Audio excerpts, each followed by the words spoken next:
윤석열 대통령 탄핵 반대 집회에 참여 중인 공무원 시험 강사 출신 전한길 씨가 억수로 친한 친구도 나를 쓰레기라고 한다. 지켜봐달라. 시간이 지나면 드러날 것이라고 말한 가운데 전 씨의 친구 입시 전문가 김호창 씨가 정치적 입장이 달라서가 아니라 쓰레기 같은 짓을 계속하고 있기에 친구로서 반드시 말해줘야 했다고 설명했습니다. 김 씨는 페이스북을 통해 생활고를 겪던 전 씨를 도왔던 인연부터 설명했습니다.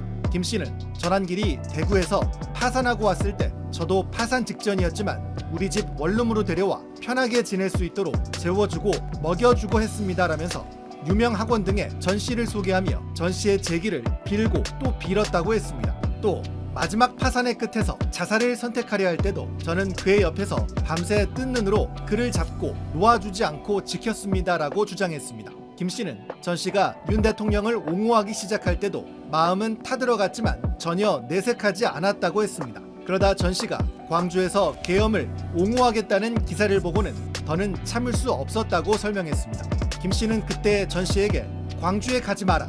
가려면 가서 사죄해라. 너가 광주에 가서 그 사람들에게 계엄령을 옹호하는 말을 하는 건 세월호 때 자식을 잃은 부모들이 단식을 할 때 바로 그 옆에서 짜장면을 배달시켜 먹으며 히히덕거리던 일베놈과 다를 것이 없다. 너가 간다면 정말 쓰레기다 라고 말했다는 겁니다. 하지만 김 씨는 전 씨에게 친구로서는 하지 못할 말을 들었다고 주장했습니다. 김 씨는 전 씨를 향해 다시 한번 반성을 촉구했습니다. 내 장례식에 오지 마라. 내가 전두환을 싫어하는 건 학살자여서이기도 하지만 죽을 때까지 반성하지도 않고 죽은 것이다. 너도 반성하지 않으면 하늘나라에서도 너 볼 일은 없다.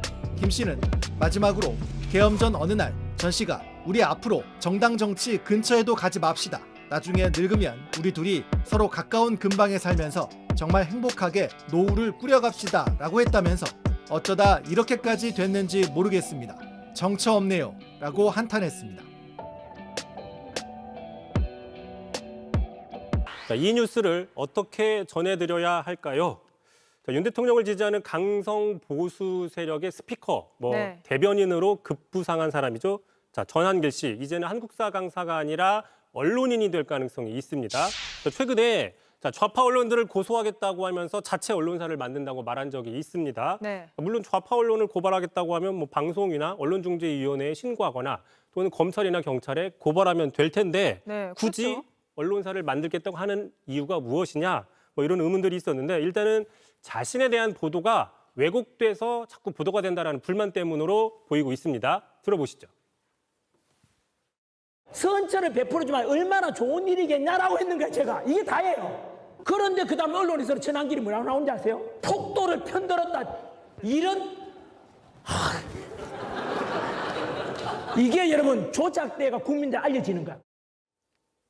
뭐가 조작되고 있는지 잘 모르겠지만 어쨌든 언론을 만들어서 자신에 대한 보도에 대한 반격을 하겠다 이런 취지군요.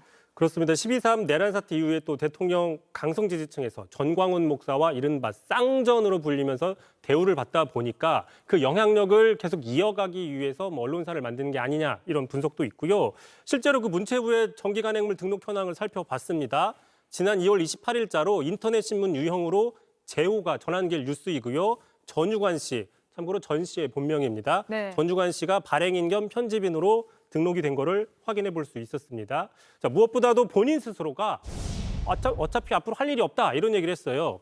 자, 공무원 시험 업계로 돌아가려 했는데 한국사 과목이 폐지됐다. 그래서 전한길 뉴스를 만들어 이런 활동, 이른바 계몽 활동을 해야 될 것 같다. 돌아갈 곳이 없기 때문이다라고 말한 적이 있습니다. 알겠습니다. 우리나라는 자유민주주의 국가이기 때문에 누구나 언론을 설립할 수 있지만 유튜버와 언론은 거기에 따른 책임이 상당히 다르다. 언론이 훨씬 더 엄격하다는 이야기를 꼭 해야겠습니다. 오늘 여기까지 듣죠. 이성대 기자였습니다.